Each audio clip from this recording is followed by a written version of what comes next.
Dios lo bendiga. Por favor, pase conmigo a 1 Corintios 9. Hoy vamos a ver el siguiente tema. El título es Atentos a recibir la abundancia de Dios.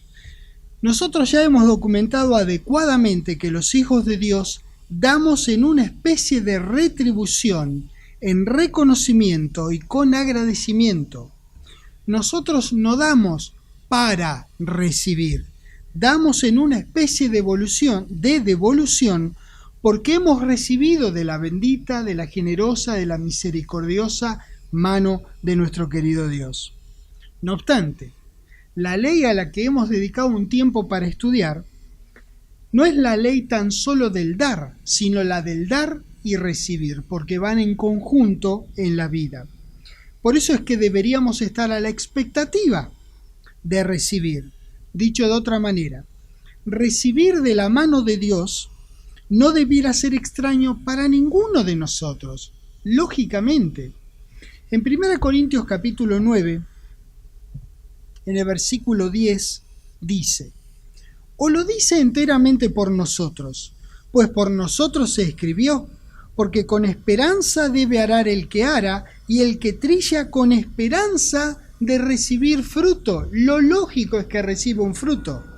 Eso es lo lógico, que el que ara reciba fruto, que el que trilla también reciba fruto. Entonces lo esperan, lógicamente, como una consecuencia de un trabajo cualquiera.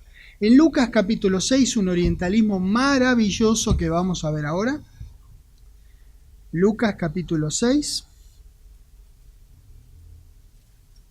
Esta es una enseñanza del Señor Jesucristo a sus discípulos. En el versículo 38, Lucas 6, 38 dice: Dad, ¿y qué? Y se os dará. Eso dice, dad y se os dará. Dar y recibir. Ahora viene el orientalismo, dice: medida buena, apretada, remecida y rebosando, darán en vuestro regazo, porque con la misma medida con la que medís os volverán a medir. Dad y se os dará. Así de simple está expresada la ley del dar y el recibir, por el mismo Señor Jesucristo nada menos. Así que no hay por qué sentirse mal cuando uno espera, cuando uno está atento a recibir de la mano de Dios. Es cierto que nosotros no damos para recibir, pero lo lógico, es muy lógico, recibir de la mano de Dios porque Él está acostumbrado a dar. Es más, nosotros damos no para que nos dé, sino porque nos viene dando hace un montón. El primer movimiento de bendición siempre lo hace nuestro querido Dios. Ahora bien, nosotros damos con una medida, conforme a este versículo que acabamos de leer, y es con esa misma medida con la que somos medidos que nos es retornado. Ahora veamos, esto es muy maravilloso, pero hay más.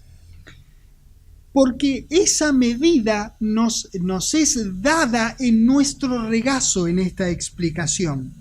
Dice que es excelente, es apretada, es remecida y abundantes. Nosotros damos, pero Dios nos gana.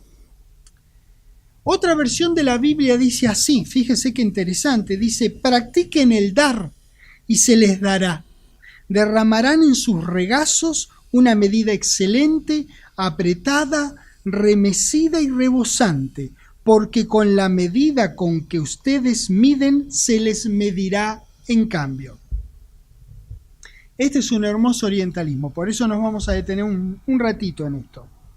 Esta es refleja una costumbre típica de los mercados de la época del Señor Jesucristo sobre la tierra. Según una estudiosa de los orientalismos bíblicos, decía que la amistad con frecuencia se mezclaba con el negocio y el comerciante medía el grano a su cliente, digamos cebada, no sé, trigo, lo que fuera. Medía el grano a su cliente y cuando el comerciante compraba, se le medía a él el grano de la misma manera.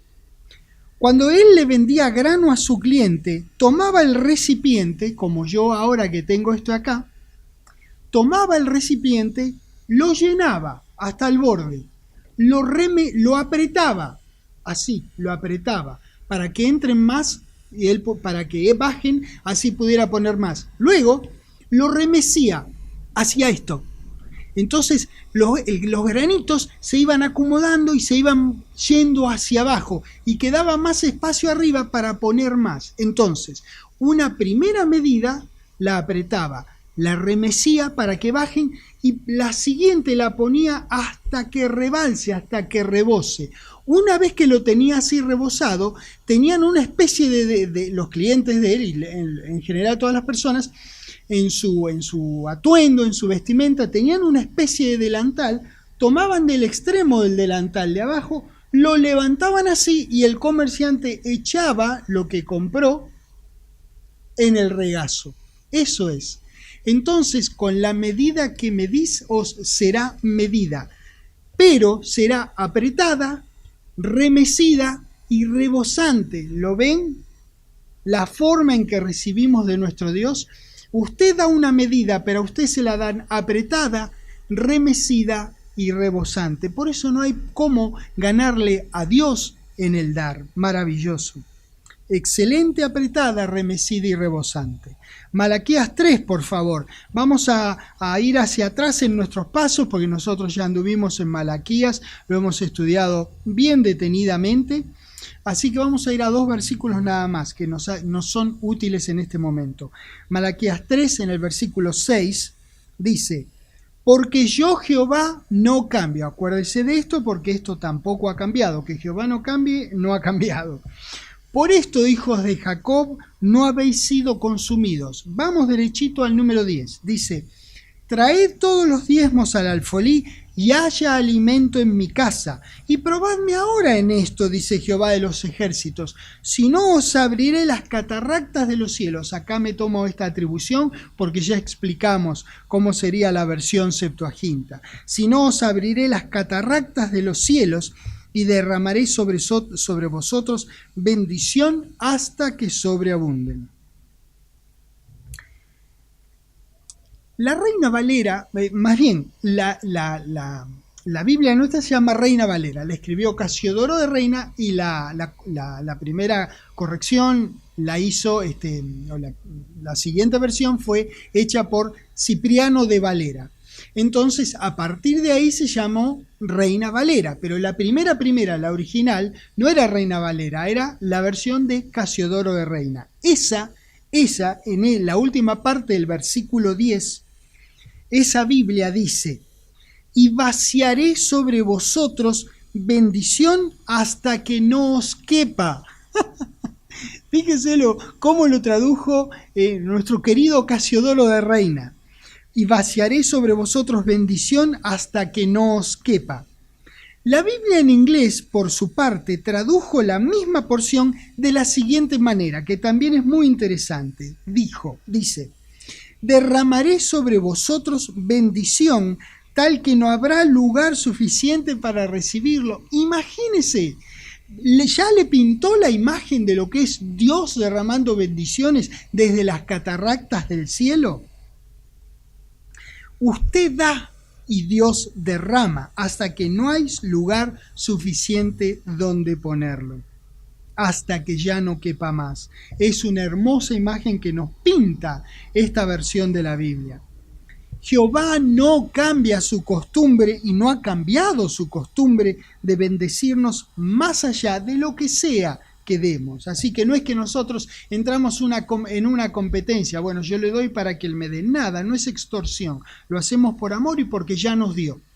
Luego la lógica es que él volverá a hacerlo, como es su bendita y bondadosa costumbre.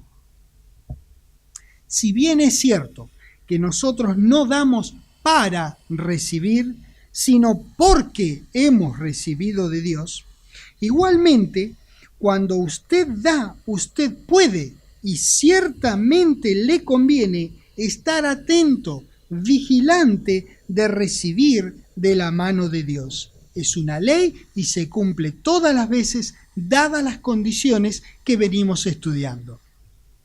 La ley del dar y recibir fue establecida por Dios. Él la instituyó para que nosotros seamos bendecidos y, por supuesto, para que Él sea glorificado. Todo lo que se requiere de nosotros es creer que la palabra de Dios es correcta y por consiguiente ponerla por obra. El dar en ofrenda a Dios lleva en sí el recibir en retorno de Dios. Si simplemente creyéramos que cuando damos cerramos el círculo, que no hay más nada que hacer, mucho estaríamos errando. No termina el proceso de bendición de Dios simplemente cuando usted da. Es un círculo virtuoso. Usted no lo empezó, pero usted lo continuó. Usted lo continúa. Nuestro Padre es el primer dador. La tierra y todo lo que en ella hay es de Él. Uno trabaja honestamente y recibe el ingreso, el ingreso lógico en dinero, que lo vuelve muy agradecido hacia Dios, al punto que le retribuye proporcionalmente según su entendimiento, amor y creencia. Entonces recibe en retorno el derramamiento de las bendiciones de Dios, más allá de su capacidad de contenerlas. Así que esto es un hermoso círculo virtuoso iniciado por Dios. Ahora quiero que juntos analicemos algunos dares para observar cómo recibieron en catarata en retorno. El primer dar que vamos a analizar es el de una maravillosa mujer que se llamó Ana, que fue la mamá de Samuel. Así que vayamos a 1 Samuel y ahí en el capítulo 9.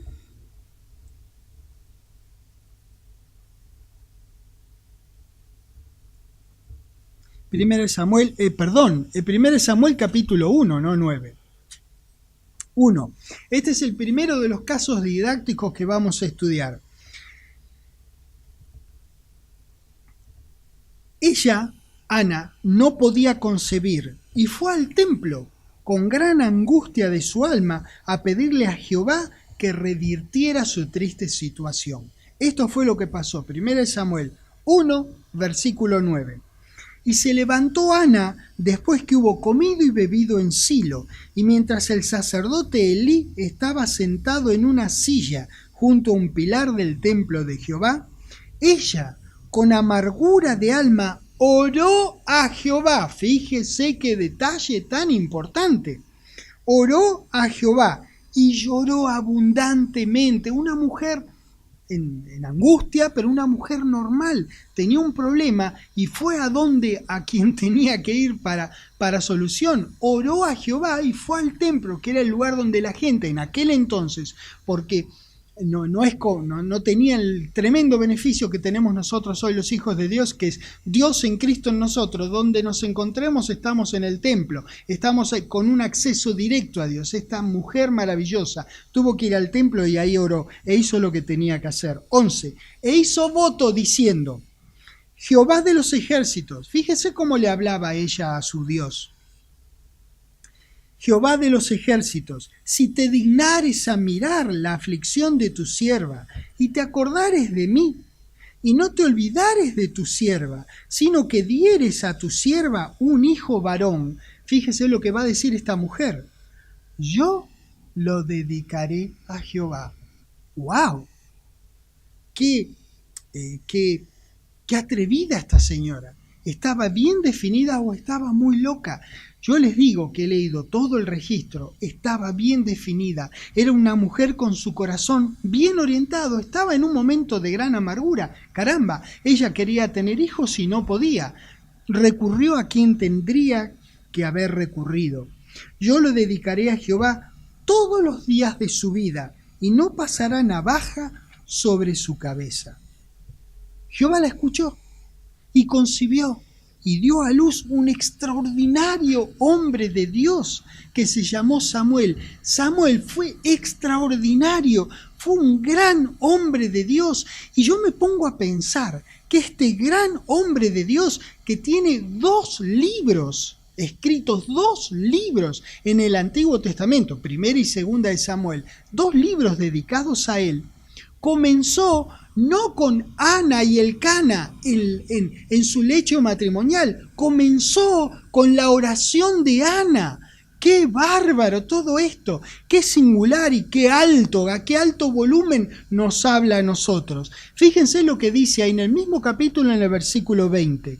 Dice, aconteció que, al cumplirse el tiempo, después de haber concebido, Ana dio a luz un hijo y le puso por nombre Samuel, diciendo, por cuanto lo pedía Jehová. ¡Qué tremenda mujer! ¡Qué tremendo registro en la palabra de Dios! ¡Qué tremendo momento en la humanidad toda! Antes de continuar, nosotros debemos hacer un alto y ver dos cosas que son de suma importancia. La primera, el corazón de Ana, que es digno de ser imitado. La segunda, ¿saben cuál es? Cumplir lo que uno le promete a Dios. Números capítulo 30, más atrás en el Antiguo Testamento, al principio de la Biblia. Génesis, Éxodo, Levítico, Números 30. Este principio de hacer lo que uno le prometió a Dios no ha dejado de ser, no dejó de existir. Es tan vigente hoy, después del día de Pentecostés del primer siglo, como lo fue en los registros del Antiguo Testamento que estamos analizando.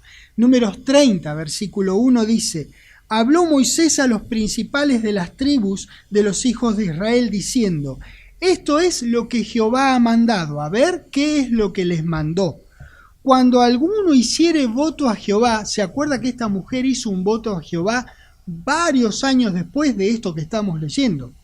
Esto es lo que Jehová ha mandado. Cuando alguno hiciere voto a Jehová o hiciere juramento ligando su alma con obligación, no quebrará su palabra, hará conforme a todo lo que salió de su boca. Esto es lo que hizo Ana. Por eso el corazón de Ana es digno de ser imitado. Se merecía esta mujer un hijo como Samuel. ¡Qué bárbaro! Que nosotros cumplamos lo que le prometemos a Dios sigue siendo muy trascendental para nuestro Padre Celestial. Muchas veces se escucha que los cristianos dicen que todo lo que está en el Antiguo Testamento no es para nosotros. Hasta cierto punto es así. Pues claro que sí.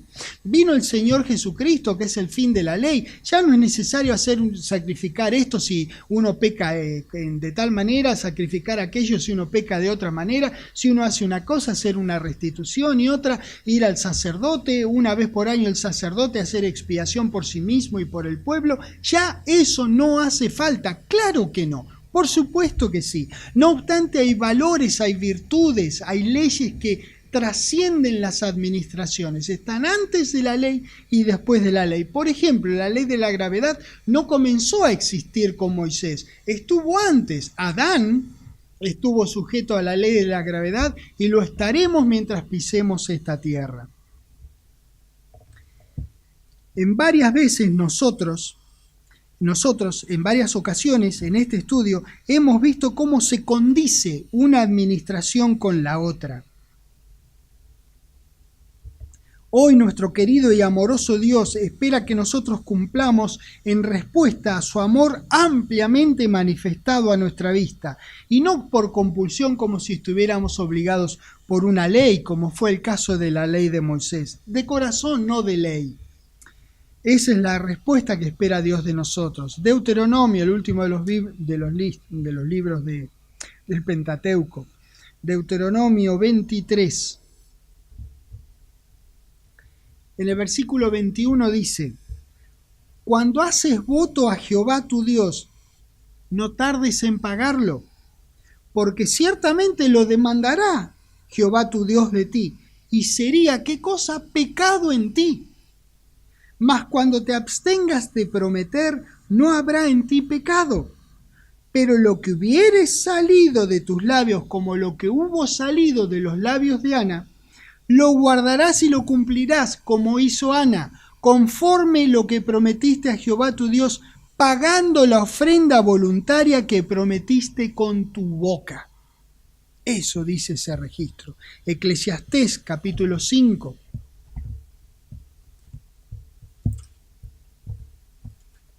Job, Salmos, Proverbios, Eclesiastés, Cantares, Eclesiastés capítulo 5, versículo 4. Cuando a Dios haces promesa, no tardes en cumplirla, porque Él no se complace en los insensatos. Cumple lo que prometes. Mejor es que no prometas y no que prometas y no cumplas. Fíjese, recuerde, tantas veces que se superponen el antiguo como el nuevo. Pues bien, Ana cumplió su voto a Jehová y ofreció a Samuel para servir en el templo. Regresamos a 1 Samuel, por favor, pero esta vez vamos a ir al capítulo 3. 1 Samuel, capítulo 3. Yendo hacia atrás, hacia el comienzo de la Biblia. 1 Samuel 3. Primer versículo dice: el joven Samuel ministraba a Jehová en presencia de Elí, el sacerdote, el mismo que escuchó a Ana cuando Ana estaba orando. En realidad no es que escuchó lo que decía, sino que sabía que la mujer estaba así, conmocionada, pobrecita, y estaba diciendo una cosa que él no entendía, pero era Elí el que estaba ahí. Ministraba a Jehová en presencia de Elí, y la palabra de Jehová, fíjense, esto es muy triste, pero es lo que dice, la palabra de Jehová escaseaba en aquellos días, no había visión con frecuencia. Pues bien, en cualquier caso estamos apuntando a esta hermosa mujer ex infértil. Ella era infértil. Ahora quiero mostrarles a ustedes que ella cumplió el voto a Jehová, dio su hijo a Jehová, el hijo era de ella.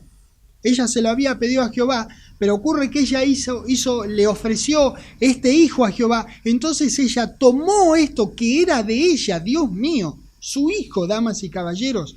No bien pasó el momento, cuando pasó el destete, digamos, ya ella lo llevó al templo para que su hijo aprendiera desde chiquito a servir a Jehová. Ella hizo lo que le dijo a Jehová. Esta mujer dio, damas y caballeros, dio nada menos que a su hijo. ¡Wow! ¡Qué tremenda mujer! Entonces en 1 Samuel capítulo 2 y en el versículo 21 les quiero mostrar, estamos hablando de la ley del dar y del recibir y de estar atentos a recibir. 1 Samuel 2:21 dice: y visitó Jehová a Ana después que ella concibió y dio a luz a Samuel y después que lo entregó a Samuel. Visitó a Ana y ella concibió una mujer que era infértil hasta su oración en el templo. Concibió y dio a luz 3 hijos y 2 hijas, damas y caballeros. 3 más 2 es 5. ¿Qué le parece como retribución? Y qué singular que en este versículo diga que Jehová la visitó a Ana. Entregó un hijo, el maravilloso Samuel. Esto es lo que esta ex infértil recibió. ¡Qué maravilloso! Y visitó Jehová a Ana y ella concibió y dio a luz 3 hijos y 2 hijas. Y el joven Samuel crecía delante de Jehová. Primero que nada recordemos que todo esto comenzó con oración de Ana a Jehová. El dar de esta mujer le abrió la compuerta de par en par y, lógicamente, recibió abundantemente la bendición de Jehová en su vida. En este caso, la bendición que sobreabundó en su vida fue de la misma especie, de la misma calidad, de la misma sustancia, si quiere, que su dar. Ella entregó un hijo, tuvo finalmente 5 hijos. Dio un hijo para el servicio del templo, recibió 5 más. Ahora vamos a los evangelios, por favor, a Lucas capítulo 5, porque quiero que analicemos el dar de Pedro. Lucas 5.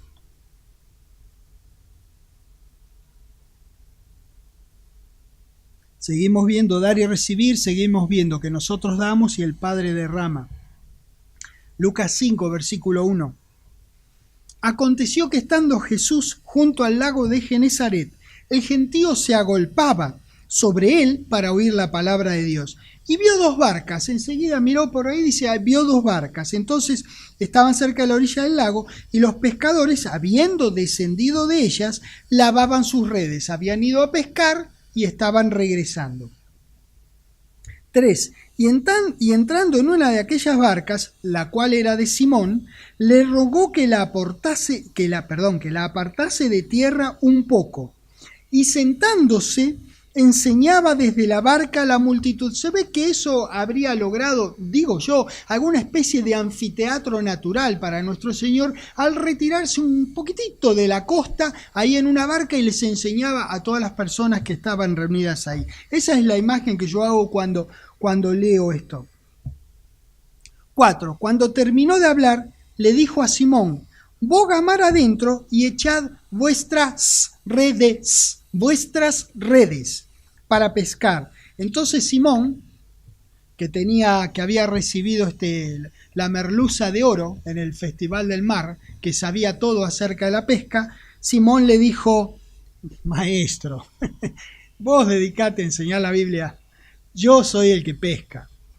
Toda la noche hemos estado trabajando y nada hemos pescado, pero está bien. Un poquito como con respeto, pero como para sacarte encima. En tu palabra echaré la red. 6. Y habiéndolo hecho, echa tus redes, dijo el maestro, él dice, echaré la red. Y habiéndolo hecho, encerraron gran cantidad de peces y su red se rompía. Entonces hicieron señas a los compañeros que estaban en la otra barca para que viniesen a ayudarles. Y vinieron y llenaron ambas barcas en el lugar donde ellos habían estado, con una ecosonda de 4G, de última generación, agarrada, qué sé yo, al WhatsApp y al satélite, qué sé yo qué. Y ellos no habían encontrado ni una mojarrita. Ahí entonces le vinieron a ayudar y vinieron y llenaron ambas barcas de tal manera que se hundían. ¡Qué bárbaro! ¡Qué buena imagen que es esta! En cualquier caso, divino Pedro. Él dio su barca, que era el medio de sustento de él y de su familia, para que desde ella Jesús enseñara la palabra de Dios. En virtud de eso, la pesca fue tan abundante en el mismo lugar donde antes habían estado y no pescaron nada, que Jesús le dijo que echara las redes, porque él sabía de la conducta de su padre. Aparentemente, Pedro no estaría atento de recibir abundantemente de parte de Dios y echó la red singular. La red se le rompió. En cualquier caso, lo cierto es que Pedro dio y Dios derramó, a tal punto que tuvo que compartir la pesca con colegas que se acercaron para tomar parte de lo recogido, de modo que la barca no zozobrara, y aún así ambas se llenaron tanto que estaban como a punto de hundirse. Esto nos recuerda la medida apretada, remecida y rebosante que nosotros habíamos visto en Lucas. ¡Qué bárbaro!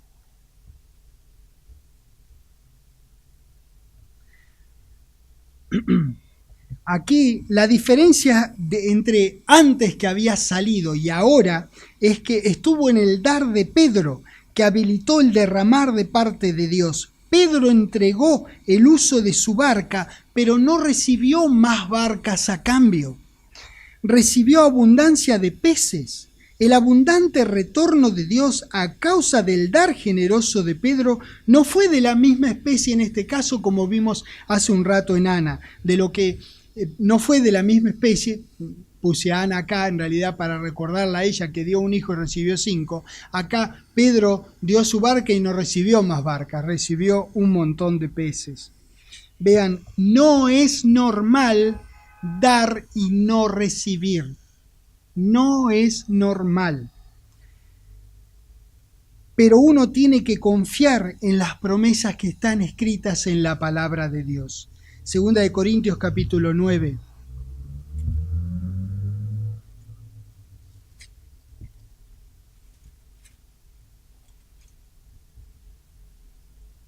En el versículo 5, mire lo que dice.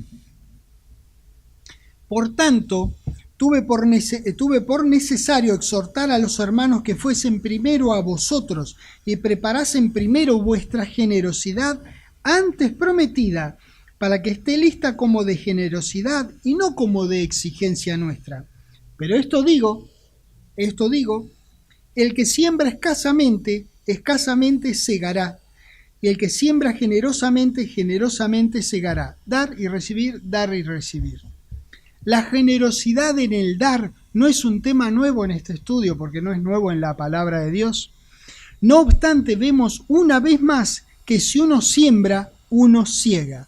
Dar y recibir. Cuando el sembrador siembra una semilla, no espera recibir tan solo otra semilla. De ser así, no habría gente que se dedicaría a la agricultura, porque no sería conveniente. Para el agricultor, lo normal es recibir, por ejemplo, una planta a cambio. No le sorprende ni un poquito el plantar una semilla y cosechar una planta, que entre otras cosas le da más semillas. Qué bueno que el Padre Celestial haya usado este ejemplo de sembrar. Ellos siembran una semilla y recogen una abundancia.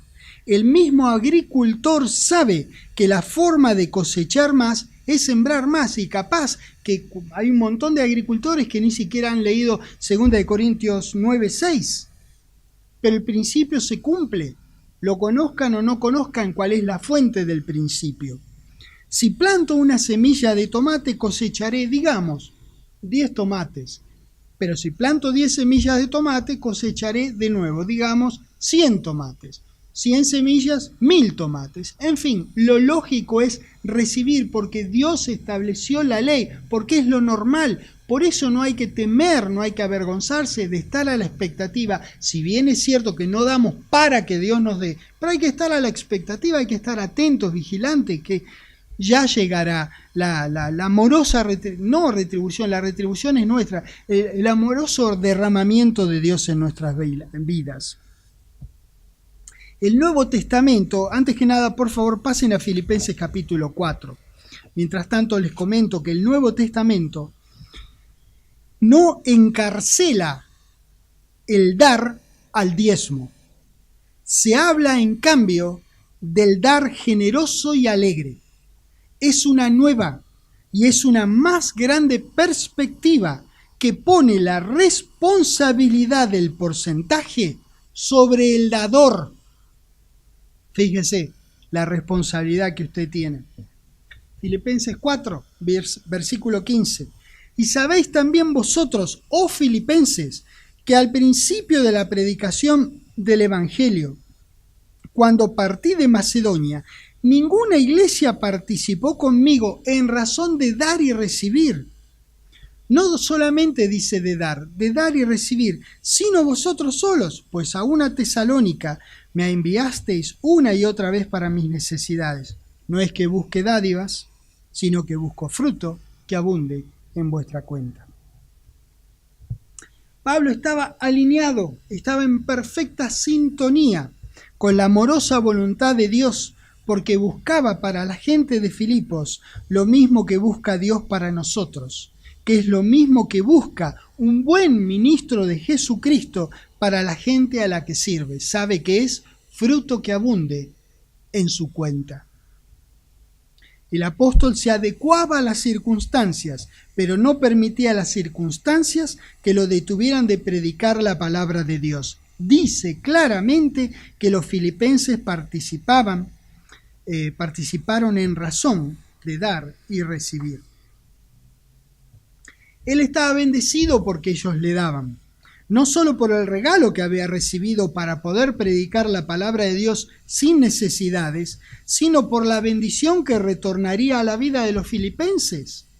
Claro que estamos bendecidos cuando alguien contribuye con su vida, con sus talentos y con su dinero para predicar la palabra de Dios, porque así podremos hacer más cosas que de otro modo no podríamos. Pero la bendición mayor es que el individuo reciba en retorno medida excelente, buena, apretada, remecida y rebosante. Que las ventanas de los cielos se abran, que ciegue o coseche abundantemente, que el devorador esté reprendido, que cuente con fruto que abunde en su cuenta. Seguro que Pablo estaba re bendecido. La perspectiva correcta desde el punto de vista de la palabra de Dios es dar en reconocimiento a Dios y no dar para que su iglesia pueda hacer esto o aquello con su dinero. Esa es la perspectiva correcta de la palabra de Dios. Tercera de Juan, por favor.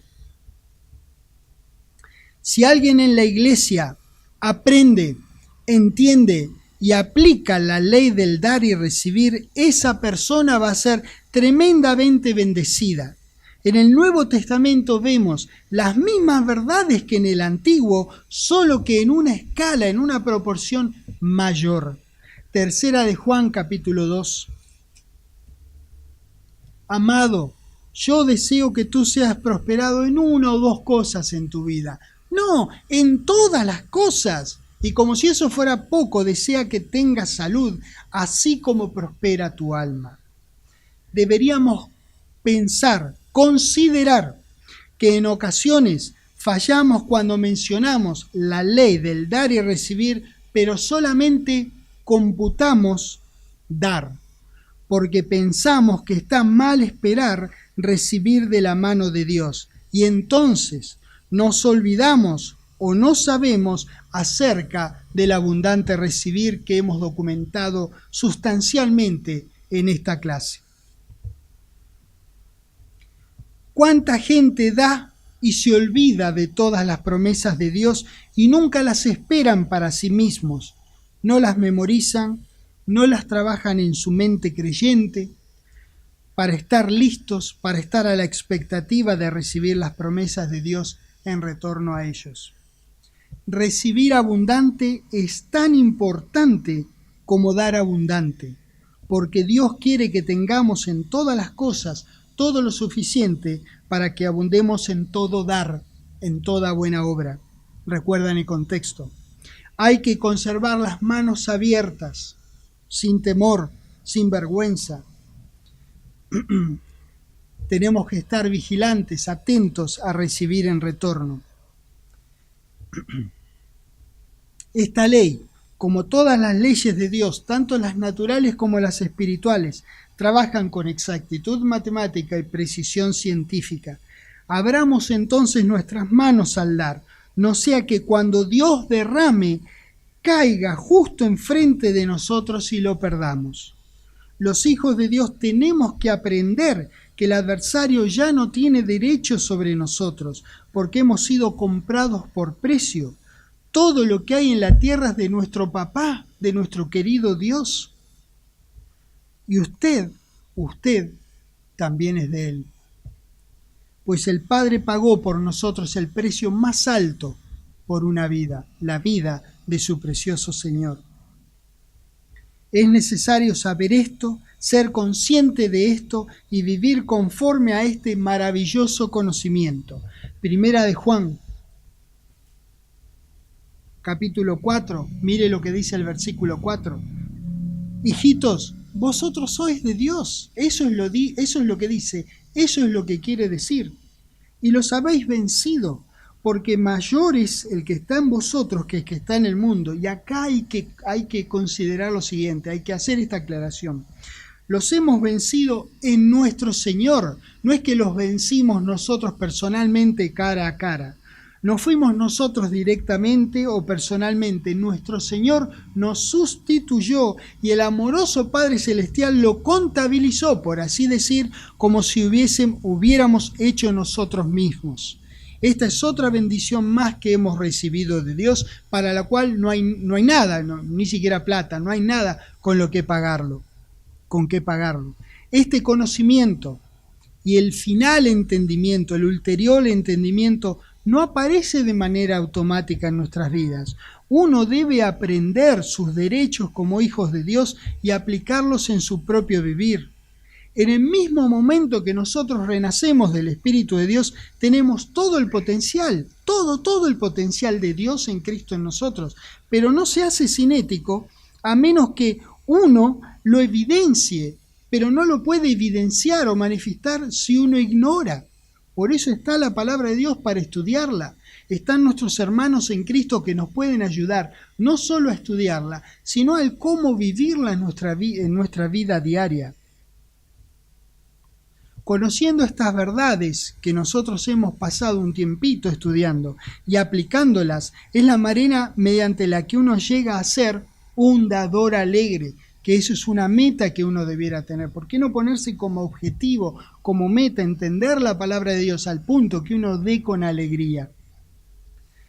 También ocurre lo siguiente: a veces nosotros confiamos, porque nos conocemos y somos honestos y queremos hacer lo mejor delante de Dios, entonces nosotros confiamos en que vamos a hacer lo que Dios dice que podemos hacer.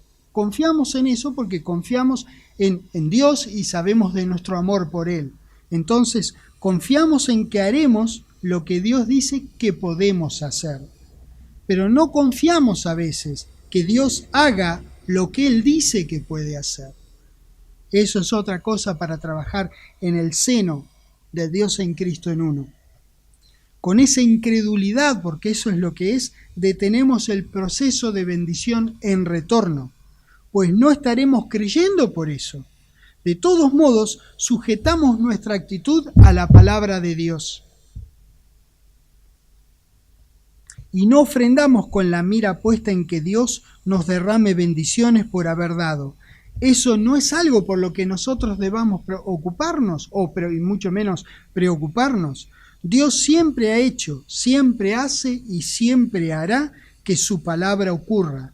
Y cuando nos venga la abundancia en retorno, no nos sorprendamos, porque es lo normal. No es sorprendente que Dios haga lo que dice que va a hacer. Tampoco debiera ser sorprendente que uno haga lo que dice que va a hacer y que nos elevemos a la altura, al nivel de creer su palabra. Así que estemos atentos a recibir de la abundancia de Dios, porque, damas y caballeros, no es tan solo la ley del dar, sino la ley del dar y del recibir.